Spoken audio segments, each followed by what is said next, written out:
नमस्कार शेतकरी बांधवांनो, स्वागत आहे आपलं कृषी समृद्धीमध्ये. आणि मित्रांनो, आपल्या राज्यातील कर्जमाफीच्या प्रतीक्षेमध्ये असणाऱ्या शेतकऱ्यांसाठी दोन अतिशय महत्त्वाच्या अपडेट आपण या व्हिडिओच्या माध्यमातून पाहणार आहोत.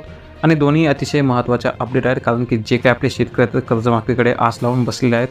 आणि अशातच या सर्व शेतकरी बांधवांसाठी या दोन्ही अतिशय अपडेट ज्या आहेत त्या अतिशय महत्त्वाच्या आहेत. आणि यातील सर्वात मोठी महत्त्वाची पहिली अपडेट म्हणजे की जे काही आपल्या राज्यातले शेतकरी आहेत तर ते सध्या मोठ्या आर्थिक संकटात आहेत, कारण की शेतीचा खर्चसुद्धा वाढलेला आहे. परंतु महत्त्वाचं म्हणजे की शेतीच्या खर्चासोबत काय शेतमालाचा भाव आहे तो काय वाढलेला नाही. आणि शेतीचा खर्च परिणामी व जास्त वाढल्यामुळे आपल्या शेतकरी बांधवांवर कर्जाचा डोंगर जो आहे तो वाढला आहे. आणि अशातच कालच्या विधानसभा निवडणुकीत सत्ता आली तर शेतकऱ्यांची पूर्ण कर्जमाफी करू, शेतकऱ्यांचा सातबारा कोरा करू, अशी घोषणा स्वतः मुख्यमंत्री देवेंद्र फडणवीस यांच्याकडून करण्यात आली होती. आणि त्यामुळे शेतकऱ्यांनी मोठ्या अपेक्षेने महायुतीला सत्ता दिली आहे.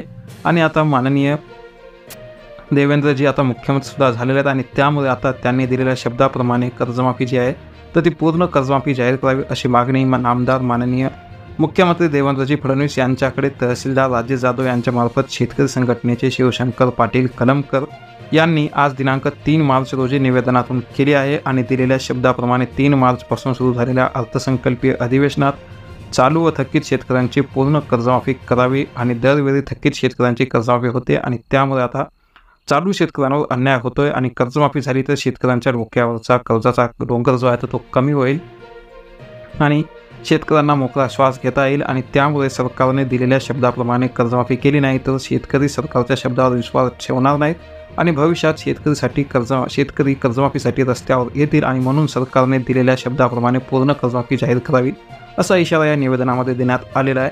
आणि यासोबतच अजून एक महत्त्वाची अपडेट सध्या समोर आहे आणि ते म्हणजे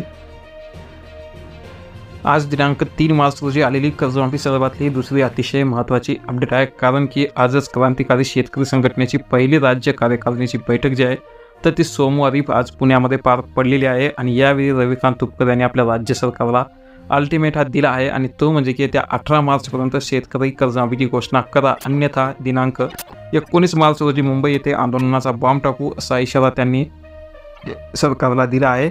आणि विशेष म्हणजे की शेतकऱ्यांच्या मागणीची दखल न घेतल्यास सरकार कितीही बलाढ्य बहुमताने असले तरी त्यांना गुडघे टेकवायला लावू असा इशारा यावेळी तुपकर यांनी दिला आहे. आणि यावेळी राज्यभरातील शेतकरी चळवळीतील कार्यकर्ते मोठ्या संख्येने जे आहेत ते उपस्थित होते. आणि राज्यभरातून शेतकरी चळवळीतील ज्येष्ठ तसेच तरुण आणि शेकडो शिलेदार बैठकीसाठी पुण्यात आले होते. आणि यावेळी संस्थापक अध्यक्ष रविकांत तुपकर यांनी संघटनेची रूपरेषा, भूमिका आणि आगामी काळातील उद्देशाबाबत जी आहे ती माहिती दिली आहे. आणि शेतकऱ्यांचा आवाज म्हणून क्रांतिकारी शेतकरी संघटना काम करणार असल्याचं त्यांनी सांगितलं आहे. आणि या दरम्यान तुपकर यांनी सत्ताधाऱ्यांच्या एकाधिकारशाही कारभारावर तुफान हल्ला जो आहे तो चढवला आहे. आणि हे महत्त्वाचं म्हणजे की जी काही आपली शेतकरी कर्जमाफी आहे त्या कर्जमाफीसाठी आता सरकारला 18 मार्चपर्यंत जे आहे तर ते अल्टिमेट दिलेलं आहे. आणि 18 मार्चपर्यंत सरकारने कर्जमाफीची घोषणा केली नाही तर त्या 19 मार्च रोजी मुंबई येथे शेतकऱ्यांना घेऊन आंदोलनाचा बॉम्ब टाकू असा इशारा यावेळी आपल्या क्रांतिकारी शेतकरी संघटनेचे अध्यक्ष रविकांत तुपकर यांनी आपल्या शेतकरी बांधवांसाठी सरकारला दिलेला आहे. त्या कर्जमाफी संदर्भात दोन महत्त्वाचे अपडेट होते आणि दोन्ही अतिशय योग्य मागण्या आहेत, अतिशय महत्त्वाच्या आहेत.